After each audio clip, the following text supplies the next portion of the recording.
की हत्या बंद करो, बिहार फोर्स की बहाली तुरंत कराओ, बिहारी फोर्स की बहाली तुरंत कराओ, शिक्षकों के राशि को अदा करो, अल्पसंख्यकों का बजट बढ़ाओ। शराब बंदी के ताल्लुक से स्वतंत्र भारत में उस वक्त मामला आया बापू के पास। महात्मा गांधी से पूछा लोगों ने कि बापू शराब के ताल्लुक से नई सरकार क्या पॉलिसी होगी। बापू का ऐतिहासिक शब्द आपके सामने होना चाहिए। बापू ने कहा कि शराब बंद रहेगी।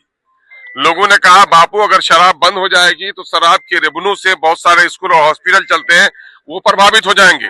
बापू के कितने पवित्र शब्द थे।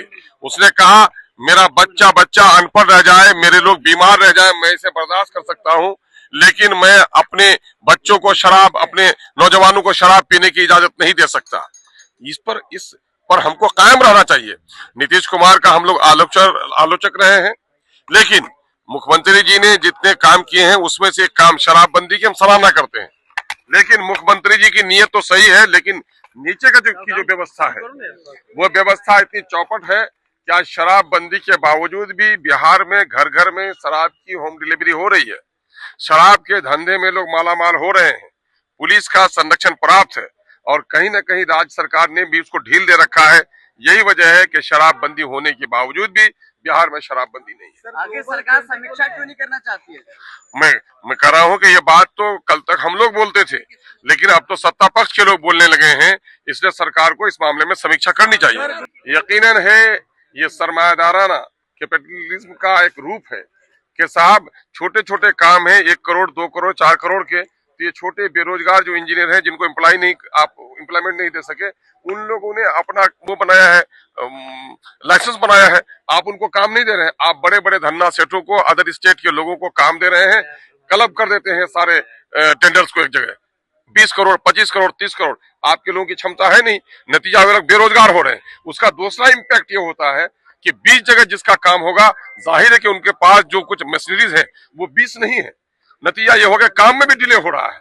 ये कहीं ना कहीं से ये मामला कमीशन खोरी का है और ये सरकारी जो चाकर लोग हैं वो लोग ये काम करा रहे हैं। ये काम बहुत ही गलत है और मैं कह रहा हूँ इसमें जो दलित समाज के लोग हैं, जो लोग पिछड़े समाज के लोग हैं, जो लोगों के पैसे कम है, क्या वो गरीब कभी ले सकेंगे? वो बेरोजगार जो इंजीनियर तो कहा कि नौकरी हमको नहीं मिली, चलो हम अपने निर्माण के काम में लग जाएंगे, वो कभी कर सकेंगे?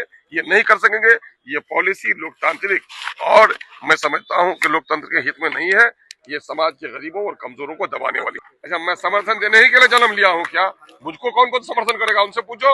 और लोगों के तो है राज्यसभा में, मेरा कोई नहीं है, मेरा विराट सभा जाएगा। इनको समर्थन किनसे मांग रहे हैं? एनडीए जो लोग, मैं जाहिर है मैं उन लोगों का, जो लोग इस फिरकापरस्त सरकार के खिलाफ जो लोग लड़ना चाहते हैं, जो लोग दलितों के हित की रक्षा करना चाहते हैं, और इस वक्त बैरिस्टर असदुद्दीन अवैसी जिस तरह से समाज के दबे कुचले पिछड़ों की बात उठा रहे हैं, देश के अंदर में कहीं भी सांप्रदायिकता का मामला हो, सबसे पहले प्रहरी के तरफ खड़े होते हैं।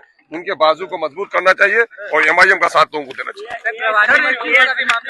अरे यहाँ इस सबमिट में तो शर्म से दो वो कर दिया। इसने तमाम इनका पोल खुल गया कि क्या मामला है। दूसरे के ड्रोन को अपना कह रहे हैं आप। भाई कितनी शर्म की बात है।